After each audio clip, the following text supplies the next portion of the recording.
thanks to the Booster Club, we're able to bring in college coaches here to speak on not only their program, their school, but also, the whole recruiting process, answer your questions, what it's like to be a junior or be a sophomore in high school and begin the process of swimming at the next level, going to school at the next level. We definitely take pride in making sure everyone has a well-balanced life. This goes beyond the pool. Academics are huge here. The expectations are huge in our area with academics, and I think bringing college coaches to speak on that, where they recruit the entire student athlete, it is very beneficial for us, for the parents, for the swimmers, and even for the coaches. They let us know what they're looking for, what their school looks for, and it provides a map for how we can kind of get the kids through our program and getting ready for the next level. We did bring in 3 coaches this year. Craig from Seattle U has been there for 6 years. We've had a lot of Bellevue Club swimmers go to Seattle U and swim for him. Charlie over at CMS, he's been there for 17 seasons now. We have a strong Bellevue Club presence down there. And JP over at Pomona Pitzer, he's been down there for 5 years as well, or 5 seasons. I know that these guys are all recruiting some of our current swimmers, and I'd be lying if I said that's not part of the reason why I brought them up. I think it's great to expose them to our swimmers, our program, what we're all about here, but also to expose the families and the swimmers to them. Match a face to a name rather than just communicating through emails and phones. So I want to make it short, but I'm going to give them an opportunity to introduce themselves as well. Okay, and then we'll open up the floor. Swimmers, parents, ask questions on what you want to know about the process. Even if you're in 8th grade, whether you're in 8th grade all the way to junior or senior, there are questions, and these guys are the most knowledgeable at what they do. So, Charlie, you want to start? Sure. So my name is Charlie Griffiths. I'm the head coach of the Claremont Mud Scripps Colleges, and Claremont Mud Scripps is made up of students that go to Claremont McKenna College, Harvey Mudd, and Scripps Colleges, which are 3 of the 5 undergraduate Claremont colleges in Southern California. A little bit about my background. I grew up in Wisconsin. I went to college at Denison University in Ohio, which is a liberal arts college, Division III. While I was in school, I had the opportunity to do some coaching in the summers and really loved it. And so when I graduated, I became an age group coach, ran a YMCA team for 3 years. Got to work with the little peewees all the way up through the high school students, and then some college swimmers that came back in the summers.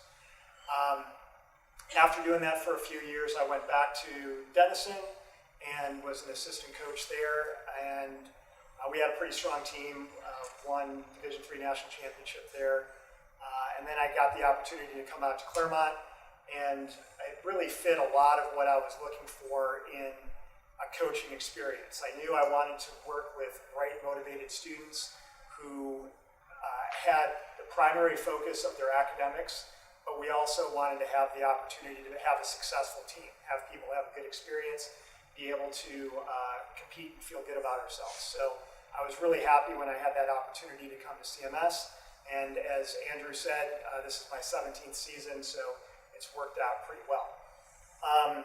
Andrew also mentioned that we've had some Bellevue swimmers, we've had a number of Seattle area swimmers on our team, and that's been awesome. A little bit about our colleges and our team. So I mentioned there are 3 colleges that feed into our team, which is a little bit confusing if you haven't had any experience with the Claremont colleges. But essentially in Claremont there are 5 undergraduate schools that are all on one campus area. And in some ways each of the colleges work together. In some ways, each of the colleges are independent, and in some ways they form alliances, and athletics is one area where they form an alliance. So the students at Claremont McKenna College, it's a liberal arts school, but there's a pretty strong focus on economics and political science and the sciences, and a strong leadership component. Harvey Mudd College is very focused on the STEM areas, engineering, computer science, physics, those types of academic focuses. And then Scripps College is an all-women's college, and it's the only all-women's college in Claremont. So that's what forms our team. We're a member of the SCIAC Conference, Southern California Intercollegiate Athletic Conference. There are 9 teams in our league, and we're also part of NC2A Division III. Our season begins in usually late September or early October, and it runs through the conference championships in February. The Division III national meet is in March, and that's our season length. For our team, our program, we'll typically do double practices 3 times a week, usually Monday, Wednesday, and Friday, and then we'll do afternoons on Tuesday and Thursday, and then on Saturdays we often have meets, and if we don't have a meet, then we'll practice that. So that's a little bit of an overview of that schedule. Personally, I've been very pleased and proud with the success our team has had historically in our conference. In the last 15 years, we've won 24 of the 30 conference championships. We've had multiple national champions in Division III. We've been top 10 at Division III Nationals a number of times, top 5 a couple of times. But the biggest thing that I've been proud of is just watching the experience of swimmers come in and from an athletic standpoint get faster, but from an academic and social standpoint have an awesome experience, and then seeing what they do after graduation, the grad schools they get into, the jobs that they are able to get, and then staying in touch with them after that, just seeing how their lives develop. So I don't know if that was the introduction Andrew was looking for, but I guess I'll move it along. I'm JP Gowdy, and I'm the head coach at Pomona-Pitzer. The other 2 of the 5 Claremont colleges, if you don't know much about the Claremont colleges, they're a pretty unique, in many ways, situation where they are literally across the street from each other. Last year we had an away meet that we walked to. We walk up the street to Charlie's team. So it's fun to be sitting here next to a rival. But we also share, a lot of what Charlie had to say goes for our setup as well. I've been this is actually my 7th year in Claremont at Pomona-Pitzer. I came from the East Coast of the U.S. Prior to that, I was at Wheaton College outside of Boston as a head coach. And bounced around a few years before that, but I did my undergrad at Middlebury, so very similar type of school to Pomona and Pitzer. And I grew up on the east coast of Canada, where most people played hockey, but somehow I got into the pool and got me to Middlebury, and then got me to coaching. Pomona and Pitzer are both, 1,600 and 1,000 student body, small liberal arts schools. The high touch, low teacher faculty student ratio, really the type of places where students are going to get a lot of support in all facets of their experience, whether it be the classroom, their student life experience, or in our case, the athletic experience. Pomona is a school that was the original of the Claremont colleges, has close to 50 different majors, is a place where often students go that aren't necessarily positive at what they want to major in, but know they're going to just get a really well-rounded education. Pitzer was the 5th of the 5 Claremont colleges, founded in the 60s, around 5 core values. Very much a social responsibility, environmental sustainability, community are some of the words that Pitzer likes to use when it describes its student body, its faculty and staff. So our teams are a combination of 2 those two schools. We also compete in the SCIAC. We also compete at the NC2A level.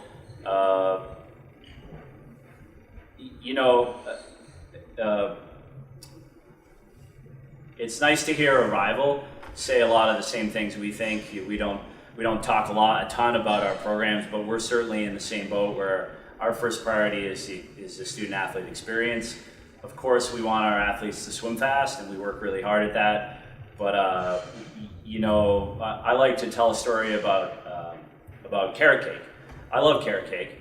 I can eat carrot cake without the icing all day, right? And that's sort of how I see our season. In that, it needs to be it's got to taste good. It needs to be a good experience. The icing is the championships, and it's the big meet at the end that you're preparing for. And certainly the combination of those two is, in my mind, is pretty good.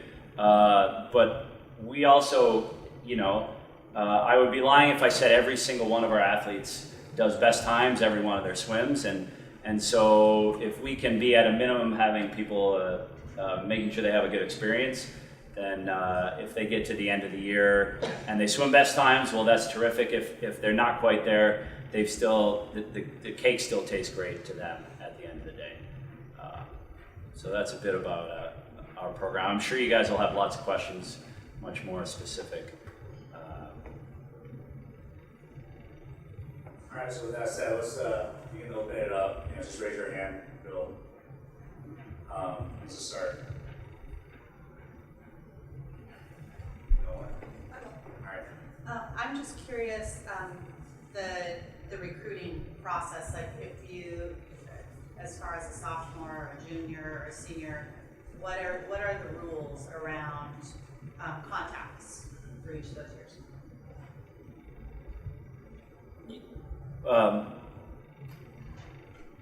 In Division III, you can contact coaches via email starting the summer of their freshman year, right? Typically, personally, if I get an email from a freshman, it's not at the top of my to-do list, but we certainly encourage them to get in our mailing, distribution list to get updates on the team. We'll start to have direct communication with individual recruits in their junior year when they come on visits, unofficial visits, and then definitely in the summer before their senior year in preparation for official visits that are happening right about now. We can start to make phone calls after their sophomore, so July 1 of their junior year. Is the official visit when you're invited by the school, or is it what is considered an official visit? In Division III, an official visit is if the school is paying for some aspect of your visit. And there are some Division III schools, but not very many, that will pay airfare for a student's flight out there. My program does not. But when you're on campus and you're staying overnight in the dorms, or we're providing meals in the dining hall, or sometimes transportation from the airport, that can turn something into an official visit. But you can have an unlimited number of unofficial visits. You just come to campus on your own time, set up an information session or tour at the Office of Admission, and then you can come and visit the coach in his or her office and do that unofficially. So I want to follow up on the timing issue. JP mentioned it, and I think it's worth repeating. Most colleges are going to have, and universities are going to have, online questionnaires that you can fill out. They're going to have the ability to find the coach's email address so you can contact them electronically. If you're a freshman and you want to fill out that form, you can, but ultimately for me to be able to recruit somebody, I need to know if they have a chance of being academically in range to be admitted into the college. And with a limited amount of GPA and transcript background, and without SAT and ACT scores, you're kind of going blind. So I think that late sophomore year, junior year are really the best times to be starting to reach out to coaches when you have a little bit of a resume that you can show besides just your swim times.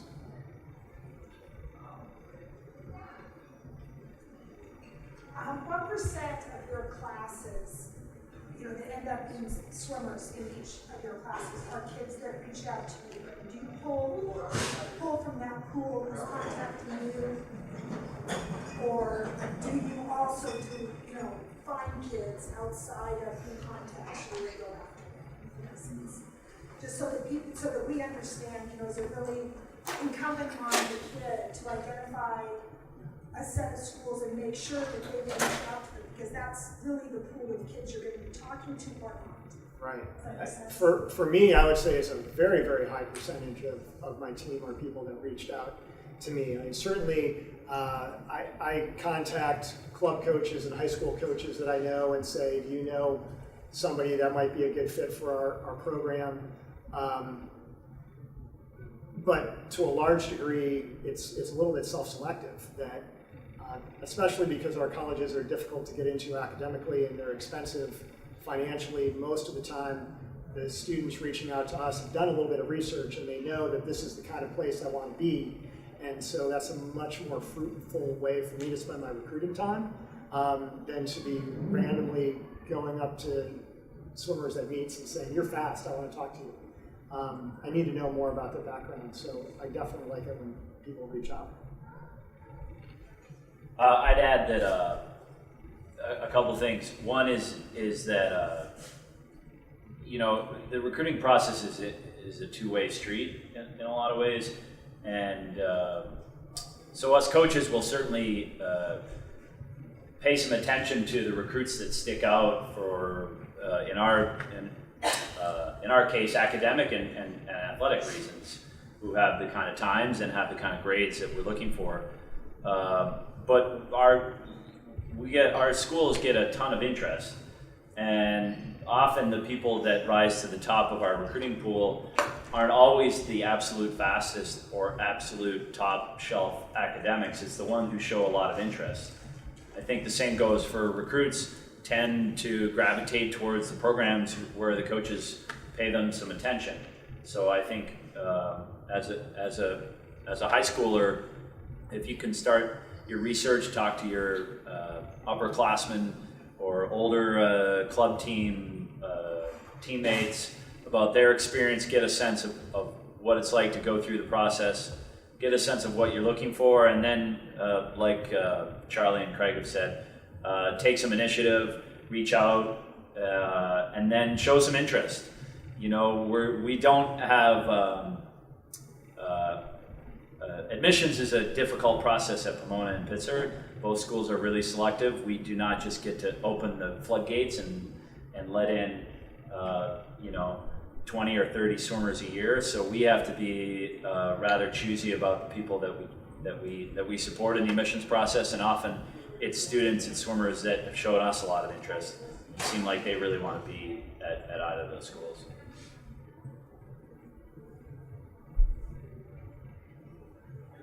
I have a question. So it might take more than one to answer this question, but I'm really curious about the demands of swimming between Division I and Division II. Is there a difference in the duration of the season, the amount of training hours, or just the general demands of the programs? Well, a lot of what Craig says transfers over to our institutions. I would say that in season, so in Division III, you're allowed 19 weeks of training per academic calendar, and Charlie mentioned this. That means we start in late September. There's some breaks in there over the holidays that don't count as towards those 19 weeks. And that gets you to the end of February or to March if you're an NC2A qualifier. When I'm talking to recruits, I talk about their ability to balance themselves in high school. How do they do with junior year when they're taking lots of AP classes and thinking about standardized tests, and also committing you know, how many hours a week to swim practice and dryland. So there's a lot of that goes on in high school, and it's just it's a very similar, if not logistically easier. There's no driving when you get to a small liberal arts campus. The dining hall is a 5-minute walk, and your dorm is 2 minutes from there. But I also think it's important to realize that varsity sport is a real commitment time-wise, and you need to be ready for that commitment. If you're not ready for it, and you get to sophomore year organic chemistry, it's going to be a real challenge for you if you think that everything's going to go great. We're certainly we assume students come to us first for academic reasons. You know, I take a lot of pride in our swim program, but I think they're looking at Pomona and Pitzer first because they're great academic institutions, and so certainly students are making decisions throughout their career that are putting their classes before their swimming. But also, we're a varsity sport, we're not a club, and so we're expecting a certain level of commitment and asking them to figure out ways to be committed to the team while also having a really great academic experience. One of the differences that you'll find between each of the divisions is not only what takes place during the regular college season, but also what takes place outside of that season. In Division III, as JP noted, we have 19 weeks, and there can be some breaks in there from the start of the season to our conference championships. If you advance to NC2As, you might get an extra 4 weeks beyond that. In my mind, during that season, in a lot of Division III programs, or certainly some of the upper end Division III programs, the training program is going to be rigorous and time consuming and a quality opportunity to allow you to get faster. The biggest difference that I've found between the divisions is, again, the off season, because in Division III, we can't coach our teams in the off season. We can't require anything in the off season. So the opportunity for a highly motivated student is that he or she has an easier time getting an internship or traveling or doing some of those kind of experiences. But the onus becomes on the student to find a way to stay in shape, because we can't insist it. Whereas, as Craig was saying, in Division I, there can be some off-season conditioning for a number of hours a week. You've already talked about this a little bit, but was there any you could specify more on what exactly you're looking for in this athlete? Well, it comes down to a good match. We want students that think that our academic institutions are the right fit. That's where you're going to have the academic opportunity to pursue the major you're interested in, or at least explore multiple academic possibilities that you're interested in, that it's the right size, it's the right location, or at least you can see yourself there. And then from a swimming standpoint, I do think that as a freshman, sophomore, maybe even as a junior swimmer, you want to look at the team's level. Is this a place where you would immediately come in and own multiple team records? Is it a place where you're going to come in and immediately be able to contribute, but also have people to chase? Or are you coming in where you're at the bottom of the pack and you're going to have to fight to make a travel squad? Trying to get a sense of what kind of environment you want is important. So the match is critical. Again, for me, I want to see people that have the academic credentials to be a fit for our schools, that can contribute on our team, but also, and this is very important, that you think that your best swimming is still in front of you, that you're excited about the sport, that you're eager to go through 4 years of college and want to be engaged with your team and want to keep getting faster and want to have that great experience. Because no college program is going to want somebody that feels like they peaked as a sophomore in high school and then they're just hanging on in a frustrating way.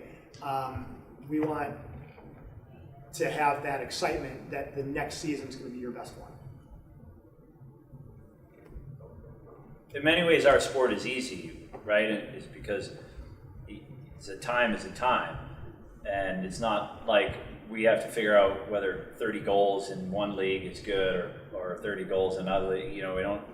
Video is something that I like to use, but certainly a time is a time. And like Charlie said, you can get a sense of, in terms of ability, where you fit on the team. That part should be pretty easy. Certainly from an academic standpoint at Pomona and Pitzer, you can't realize halfway through your junior year that you want to go to Pomona and Pitzer and then start taking APs or then start taking a really rigorous course load. You need to be thinking about that from the start of your high school career, and presumably you're getting that kind of advice from guidance counselors and parents and older brothers or sisters or older teammates, but that's something you need to be thinking of throughout your high school career in terms of academics. And fit is sort of the impossible thing to that's the one that you can't measure perfectly, but certainly what Craig and Charlie have talked about is visiting is super important. I would say I really like it when recruits ask me good questions. You know, I like to put recruits on the spot a little bit and ask them hard questions.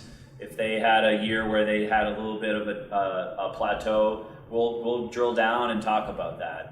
But I also want recruits to ask us hard questions, and I appreciate somebody who really wants to know a lot about our program, not just keep things friendly and informal. Formal, I should say. But yeah.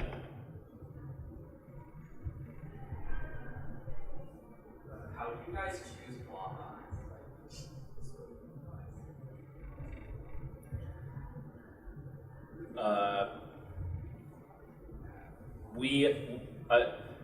We take anybody who wants to come out for the first couple weeks on our team can come out.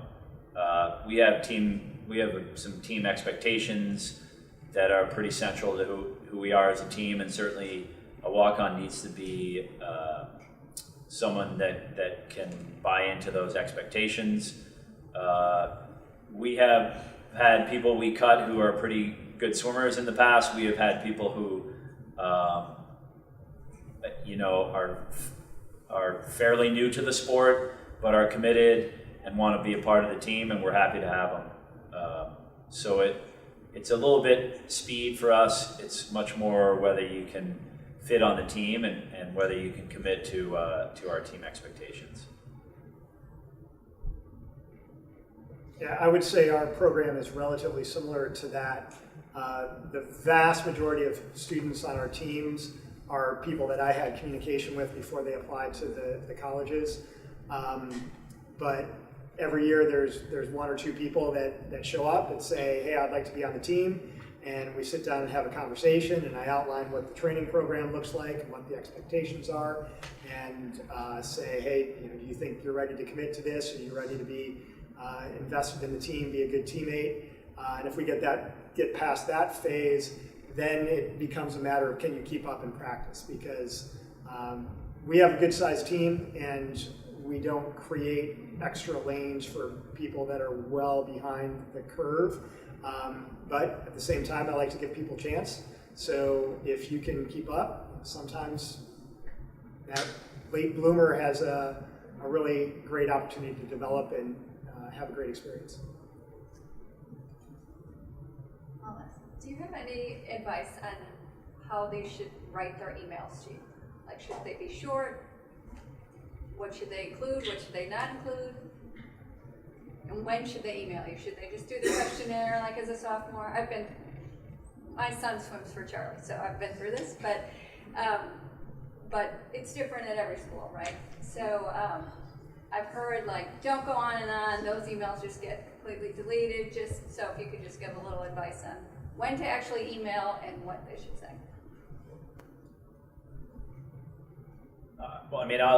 A lot of the same. I've found as I get older and college students or high schoolers stay, the same age, that conversations are now 140 characters, and so I found the need to adapt and enjoy a 2-line email much more so than a page email. It just and to rifle through those is easier on my day, and certainly, like I was saying before, I like when recruits show interest, and I think for you recruits, it's easier to show interest by, if you're looking at 10 schools, to write 10 emails of 2 lines than 10 one-page emails that are a form that you just change out the name and forget on one of them, because and get an email addressed to Coach Griffiths that comes to me. I think that's an important point about the length and the content might be a little bit less important than your attention to detail in there. I would definitely recommend making sure you're sending your emails to the person you think you're sending your email to. So that's happened to me too. So I do know kids who have, left college seminars like this, and they're just all gung-ho to go send their emails out to their 10 or 15 schools, and they do that, and they wait, and they wait, and they wait, and they don't get any response. So, what's a reasonable, in your lives, what's a reasonable kind, if the kid's a junior, and they, sent you their, like, my grade point is X, and I've taken one SAT, and it was Y, and these are times of my best events, and they haven't heard back from somebody in a month. Does that mean you're not interested? Should they keep hounding? How do you handle kind of that back and forth? So no different than it is in business when you're trying to sell or buy. It's the same thing. But how should these kids handle that? I mean, we're in the 3 of us, I assume, are in the middle of our recruiting process for next fall. So that is the priority right now. But I'm still getting emails and recruit info for sophomores and juniors. It's not at the top of my list, and I am not perfect, and occasionally people slip through the cracks. I like it if it's been a couple weeks and says a junior who sent me a nice email and I just haven't got to it, sends, "Hey coach, did you get this email?" Okay. And that's effective. If it's someone that is not really in the range of what we're looking for, you may not. I mean, I always try and respond. I think most coaches do. But if you don't get a response after that second one, then that might be a hint to you that maybe that program's not for you. Yeah, I don't think that you have a lot of urgency on that until you get to the spring of your junior year into the summer before your senior year, when someone is trying to narrow down where they might want to visit. So I agree with JP that right now my focus is really on the high school seniors, and I try to respond to the juniors, but I wouldn't take it personally if you were a junior that sent an email and didn't get a response right away. And I still would maintain that maybe every month or every 2 months you send a follow-up note, just say, "Hey coach, I want to let you know what's going on in my life." And then if you do have a son or daughter that's concerned that the coach hasn't responded, I think that advice of following up to the coach and saying, "I haven't heard from you, I want to make sure you received the previous email," that gets my attention. I'll respond to that.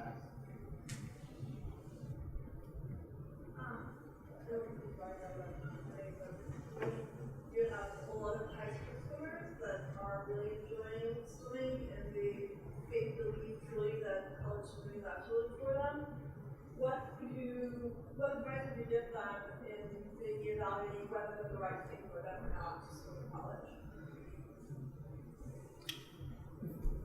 As we've been talking about, there are many colleges and universities around the country, Division I, II, and III, that have swimming programs, and almost all club swimmers could find a program where they could fit in. Certainly there are programs that have really fast swimmers, and a lot of people want to go there, and it's competitive to get on that team. And if you want to swim at Stanford, you better have Olympic trial cuts.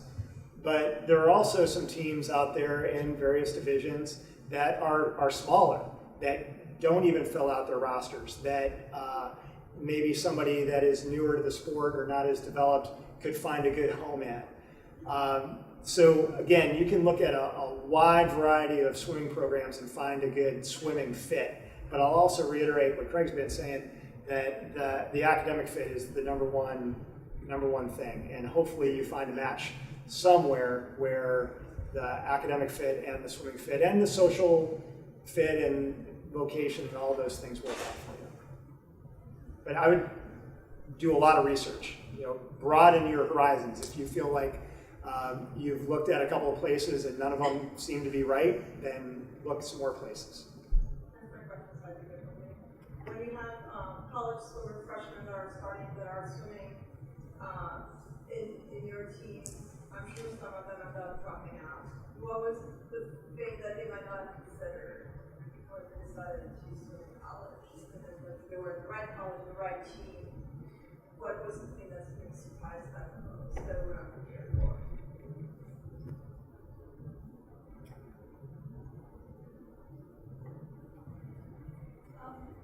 How well do student athletes at your schools balance their time between academics and others? Yeah. Well, that's the expectation, that you're going to find a way to find that balance. And at least with our program, we design our practice schedule to minimize class conflicts. You should be able to attend practice and go to all of your classes without a problem there. And beyond that, if you have a really heavy week, that Wednesday you have 2 midterms and a problem set and a giant paper, then it comes down to something we've been talking about up here several times, the communication and talking with your coaches and saying, this is coming up. Is there any way to maybe rearrange my schedule? What advice do you have on how to handle that? Any incoming swimmer should be able to talk with the upperclassmen on their team and ask them specific questions about the ebb and flow of a week, the ebb and flow of a semester, when's really heavy, when do I need to get ahead on my work, when do I have some time to take a little bit of a break. So each institution is going to be a little bit different that way, and every team is going to be a little bit different that way.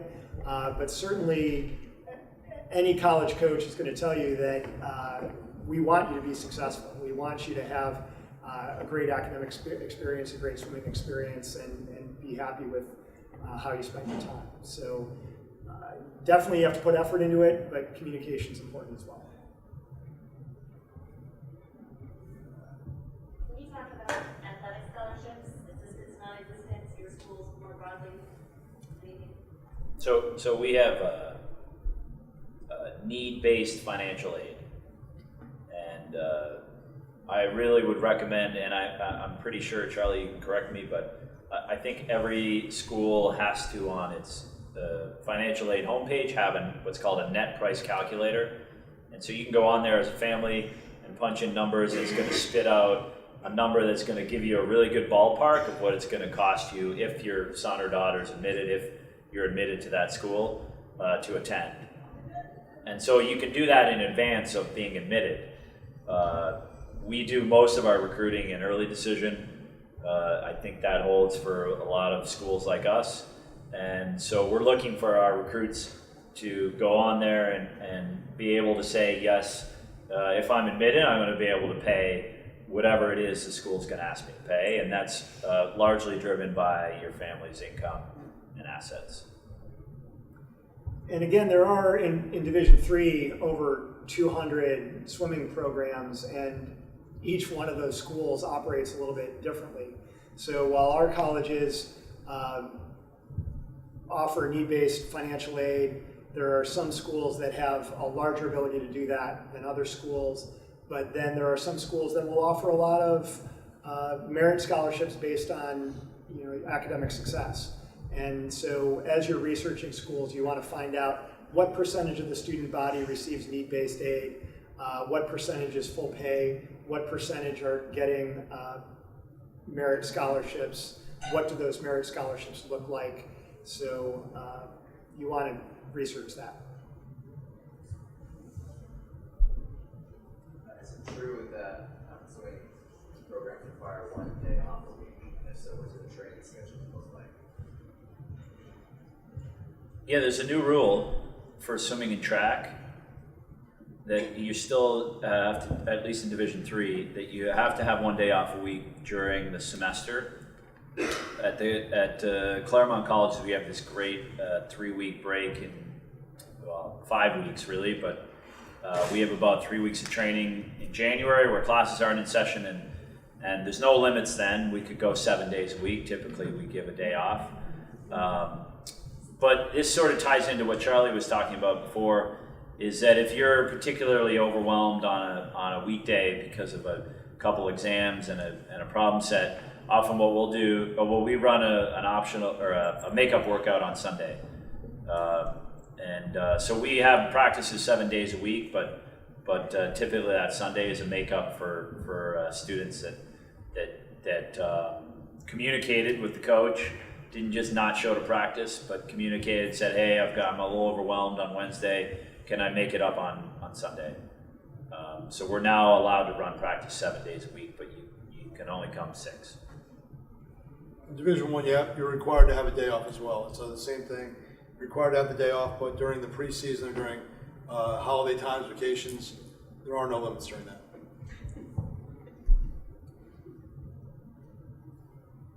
So being part of the recruiting process and also high school students, we're frequently asked why this college, why this program, and I was wondering, flipping that question back to you guys, personally, why did you pick the program you are coaching at? Well, I said some of that at the outset. I knew personally for me to enjoy myself as a coach, I wanted to be around bright, motivated students that academics were the #1 priority, but that swimming was also a priority, and that they wanted to be part of a team that had an opportunity for success, a team that would come together and support each other. And I've been able to find that at the colleges where I've been working. So that's my primary motivator. I also mentioned I grew up in the Midwest and now coaching in California. Swimming outside is very different than swimming inside year-round, and I've come to like that as well. So I think that when I have conversations with individual prospective students, I like to know more about what they're looking for to be able to answer why our colleges or our program might be a good fit for them, because with the 3 different schools that I'm working with, they have unique personalities. So I wouldn't answer the question the same way for an applicant to Scripps College that I would for an applicant to Harvey Mudd College. But from a program standpoint, a lot of the things that I just said, I think make us unique and special.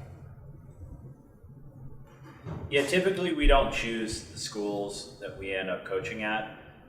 I mean, we choose to apply, but it's a similar kind of process in that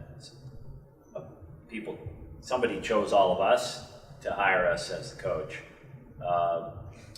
I would say for me personally, I also was a D3 athlete and really enjoyed my overall experience as a student and as an athlete, and a lot of what Charlie said, I like working with students that are balanced, that aren't necessarily, that enjoy having balance in their life. It's something that's important for me. Often we get questions from club swimmers wondering, what the heck do I do in the summer, right? Because we don't coach.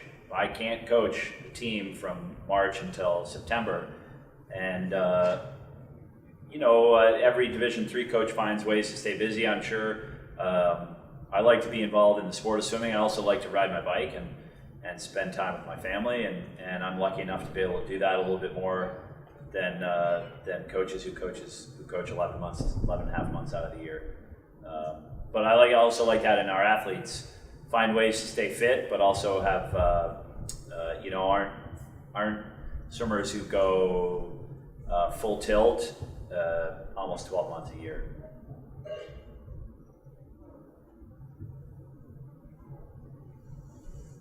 What's the cost of varsity swimming?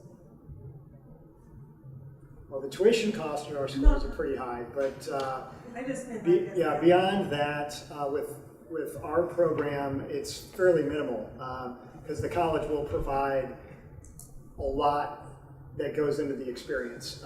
So the coaching is covered, the pool rental is covered. You get a dual meet suit, you get a cap, you get parkas and warm up and travel bag to use for the year, and then you give it back at the end of the year. When we go on meets, the college will cover the hotel costs and the bus and all of that stuff. So it's really quite minimal. Am I speaking truthfully? Yes. I can attest, it's true. Charlie and I are lucky in that most programs out there will take training trips. We often get teams from this area that come down and train with us in California, or a lot of East Coast teams go to Florida or Puerto Rico. And in my experience, in Division III, often the cost of that is put mostly on the athlete. I would think that it's money well spent. I think the experience is phenomenal, but that's certainly part of the cost at a lot of schools who take winter training trips.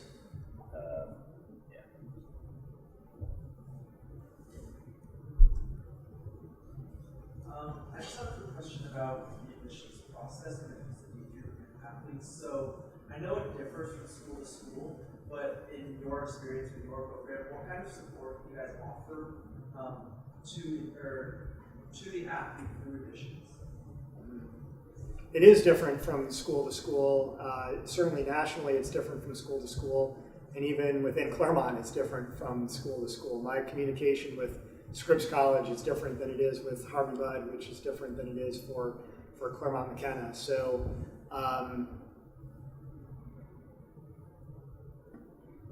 I think that every swimmer's situation is a little bit different. So rather than answering that generally, I would say that you want to ask the specific coach about your specific situation to see what your chances might be in the admission process.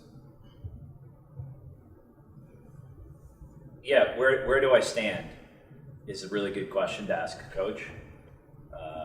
And it's a difficult question to answer sometimes for us, but it's the question that the recruit is looking to figure out. And for Pomona and Pitzer, we can certainly be the difference between somebody being admitted and not being admitted. If they didn't have swimming as something that was a part of their resume.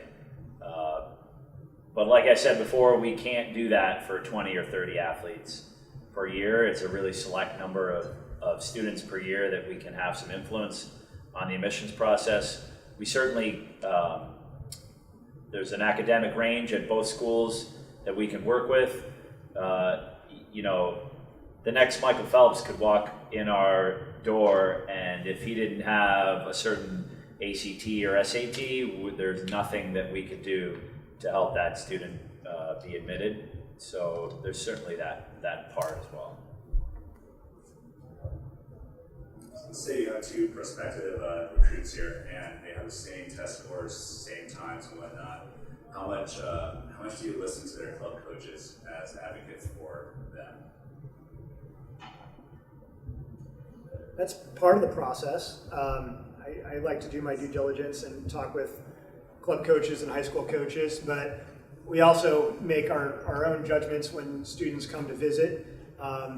One-on-one conversations, me and the prospective student, and then the recruit spends time with the team, and I like to hear what the team has to say. So we try to look at the total package, and as many points of information we can have, the more informed a decision we can make. It depends a little on my relationship with the club coach. if I've known him or her for a while, certainly what they have to say can go a little bit further than someone who I don't have much of a relationship with.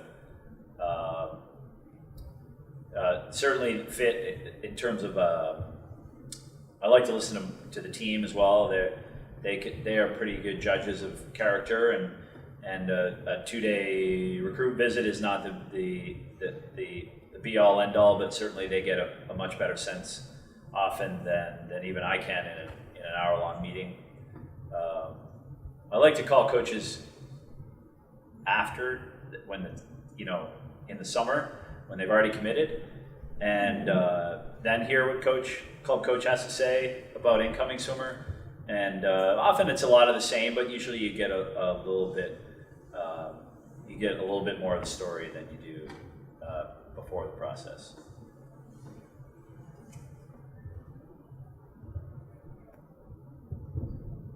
Yeah, ultimately, I'd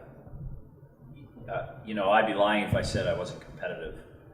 Us coaches tend to be competitive, and we want to have successful programs. But I would also hope that we're trying to do what's best for the students and the athletes, and that includes in the recruiting process. And again, like the more questions you ask, the more you're going to know. And sometimes if you ask a hard question, you might not get an answer you want. I mean, that's not the most pleasant part of my recruiting, is when I have to tell someone that, look, we're just really not going to be able to support you. It's nothing personal, but then at least you know, and you can move on in the process and look at other places that are interesting you. But again, if you're being honest and we're being honest, then like Craig said, you're going to end up at a place that's probably going to be great for you. When you speak with your student athletes that 6 years down the road, what is the biggest thing you hear about what did they get out of their college swimming experience? Especially for the ones who are not taking the world swimming career. I think the relationships that they build with their teammates is a huge part of it. You would hope that high school swimmers and club swimmers have great connections with their teammates, but there's a little bit of a different experience in college because you're living together, and you finish morning practice and the whole team goes to eat breakfast together, and they have those conversations that they will remember for the rest of their lives. So the relationship building is huge. And then you hope that they have a swimming experience that is memorable, that they have an opportunity to matter in a meet or have a breakthrough where maybe they doubted themselves at one point and they overcame some adversity and they realized their potential, and that translates into the rest of their life as well, that they can go out in the working world, and whether they have a job issue or then relationships with their family down the line, they can look back on their swimming experience and say, okay, I've been through some hard times before and I've overcome it, or I had some trouble and I really had a great support network and that helped me get through it. So those are the things that I would hope for the swimmers on my team through their experience and then beyond. Yeah, I mean, for both schools, being a varsity athlete is curricular. You get credit towards graduation. It's not extracurricular. What I really like about that is that it just sends the message that it's part of your education. And our students say a lot of the same things that Charlie just said.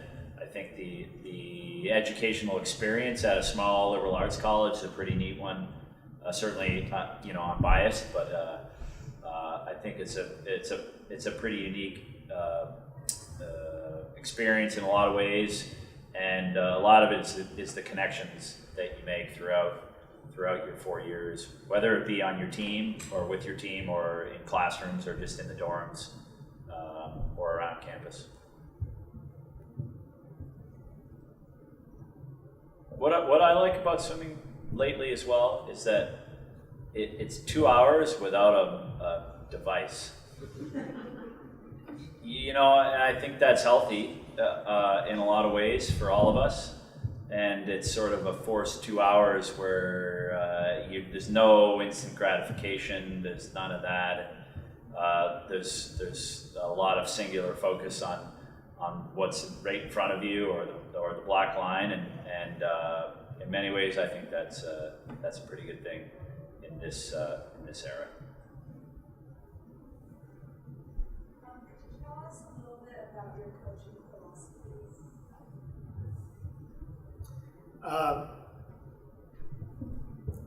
I would hope that you got a sense of it through the things that we've been talking about up here in terms of what's important to us. I always talk about that our team has 4 basic goals every year. And number 1, we want our student athletes succeeding academically. Number 2, we want to see improvements in the pool, people going PRs. Number 3, we want to be involved in the rest of the community besides just swimming and school. Leave the college better than you found it, leave the world better than you found it. And number 4, have fun and enjoy the process. And so everything that we're doing with our team and with our program is with those 4 tenets in mind. When I'm actually on deck working with student athletes, I view it largely as a partnership. Practice is not something I'm making somebody do. It's an opportunity for the student athletes to get better, and I'm providing that opportunity, and I'm trying to assist these motivated students in helping them achieve their goals, while also being mindful that there's a lot of educational experience in the larger team dynamic. So that's the way I approach it. Beyond that, when you start looking at colleges, absolutely ask the question of the students on the team, the swimmers on the team, what's it like to work with your coach? What does your coach, how do they handle good days and your bad days, and how does that all go? Because I would think that every coach will say that they have good relationships with their swimmers. That's what we strive for. But there are unique approaches that everybody has, and I think asking multiple team members that question is possibly the best way to figure it out.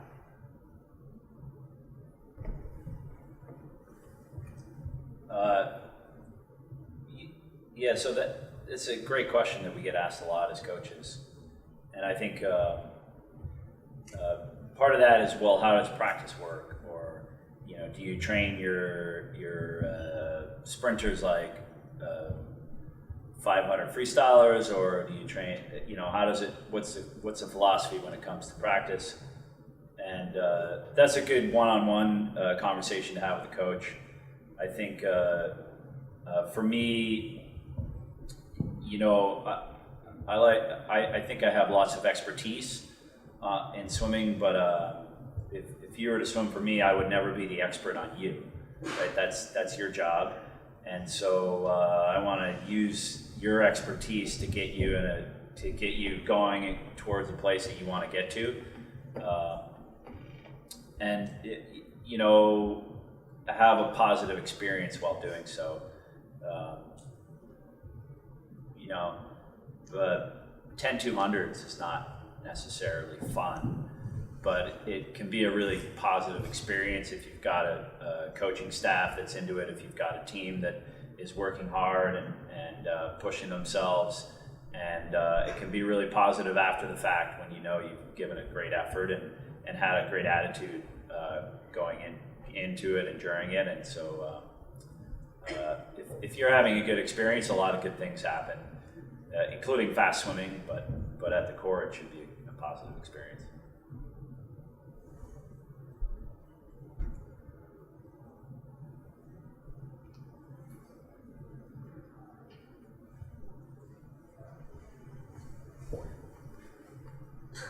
So when you expect the athletes to improve from freshman year all the way to senior year, but if the athlete doesn't improve, what are maybe the reasons why they don't improve? Is it physical? Is it mental? Is it how they much motivation and not much commitment? What is involved with that? What is involved for success? What is involved for doesn't succeed as much? I mean, if we're not a program that swims 15,000 yards practice, And if we were, maybe you could point to that, but they're really, it's such an individual question.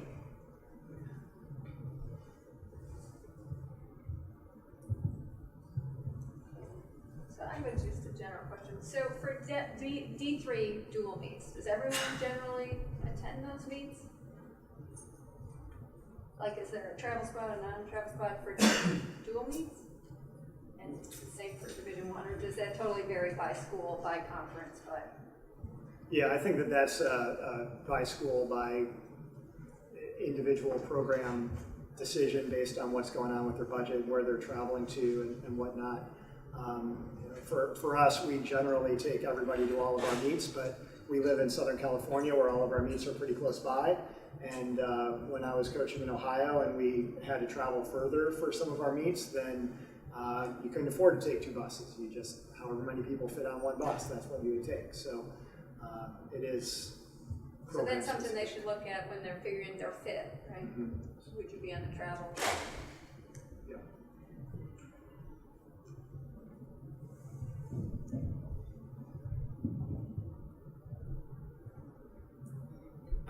Any other questions? Is there anything else? Any closing statements?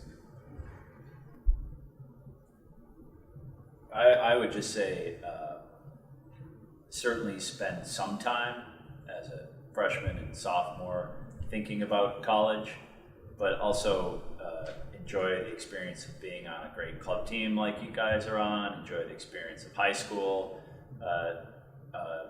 you know, be in the moment rather than just thinking what's coming next all the time. There's certainly moments where you need to focus a little bit more on the next step, but I would like to think that there's a great place for everybody, and especially if you're getting some good advice on Bellevue Club or from your high school, that chances are pretty good you're going to end up somewhere where you can be successful as a student and as a swimmer. Yeah, I think we're all proud of our programs and think that they can provide good opportunities for a number of people, but your college experience is largely going to be what you make of it. There are many places where you can be happy. So again, do your research and try to figure out some places where you think you might be a good fit, but wherever you end up, if you go into it with enthusiasm and the ability to communicate and willingness to grow, then you're going to have a great time.